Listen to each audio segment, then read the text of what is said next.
नमस्कार बालदोस्तांनो, मी दीपाली पाटील माझ्या E2A अर्थातच एज्युकेशन टू ऑल ह्या यूट्यूब चॅनलवर तुमचं सगळ्यांचं स्वागत करते. विद्यार्थी मित्रांनो, आज आपण आपल्या 24व्या तासिके अंतर्गत बघत आहोत फ्युचर टेन्स.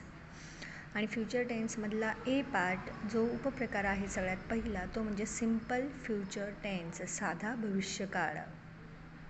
तुम्हाला टू बीच्या रूपांमध्ये ॲम, इज, आर ही वर्तमानकाळी रूपं असतात क्रियापदाची.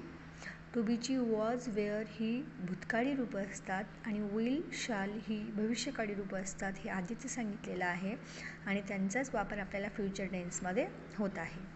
मग आता सिम्पल फ्युचर टेन्सचं सूत्र बघा. सब्जेक्ट प्लस शाल किंवा विल प्लस व्हर्ब आणि व्हर्बच्या डोक्यावर एक लिहिलेलं आहे म्हणजे क्रियापदाचं मूळ रूप, मुख्य रूप किंवा मूळ रूप आपण त्याला म्हणू. मग आता नेहमीसारखीच आपली वाक्य बघा. आय शाल राईट, मी लिहेल. आयला लागून नेहमी शालच येतं. आय आणि वी हे दोन कर्ते असले की त्यांच्या पुढे आपण शाल हेच क्रियापद वापरतो.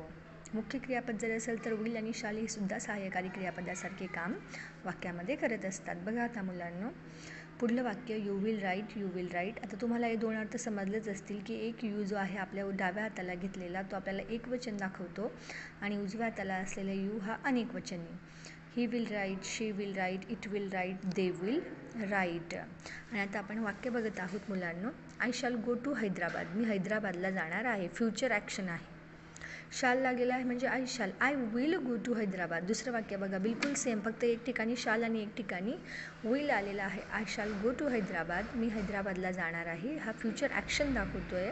I will go to Hyderabad, मी जाणारच आहे. तर ह्या वाक्यामध्ये विल लागलेला आयच्या पुढे म्हणजे डिटर्मिनेशन, दृढनिश्चय.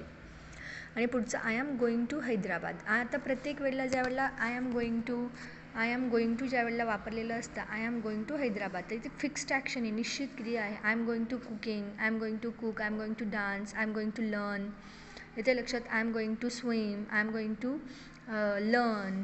हे ज्या वेळेला वाक्य येतात ना त्यावेळेला फिक्स्ड ॲक्शन त्यांच्यामध्ये केलेली असते. आय एम गोईंग टू, येथे लक्षामध्ये हा गोईंग जिरंड फॉर्म लागलेला आहे आणि आपण ॲम वर्तमानकाळी क्रियापद बघितलं. But I am going to Hyderabad, मी हैदराबादला जात आहे, क्रिया घडत आहे. येथे लक्षामध्ये फ्युचर टेन्समध्ये, सिम्पल फ्युचर टेन्समध्ये ह्या पद्धतीने वाक्यरचना येते. आणि आता बघा पुढलं, ही शाल रिपोर्ट फॉर ड्युटी टुमॉरो, तो ड्युटीवरती उद्या रिपोर्ट करेल. धमकी किंवा निश्चितता, सर्टेंटी आपण त्याला म्हणत असतो. ही शाल रिपोर्ट फॉर ड्युटी टुमॉरो. आणि पुढलं वाक्य, the bus is about to leave, आता बस नेमकी सुटणारच आहे किंवा निघणारच आहे. The bus is about to leave, imminent, about to happen soon. आलं का लक्षामध्ये? तर या ठिकाणी आपण ह्या सिम्पल फ्युचर टेन्स यांचा प्रकार, यांचे वाक्य आपण बघितलेले आहेत. सूत्रावरून निदान वाक्य बनवण्याचा प्रयत्न करा किंवा मराठीमधून वाक्य बनवा आणि त्याचा इंग्रजीमध्ये बनवण्याचा सराव सुरू ठेवा. ज्या दिवशी आपले सगळे काळ शिकवून संपतील त्या दिवशी आपण यांच्यावरच्या एक्सरसाइजची सुद्धा एक आपण व्हिडिओ बनवणार. तर भेटूया उद्या पुढल्या व्हिडिओत. Bye bye.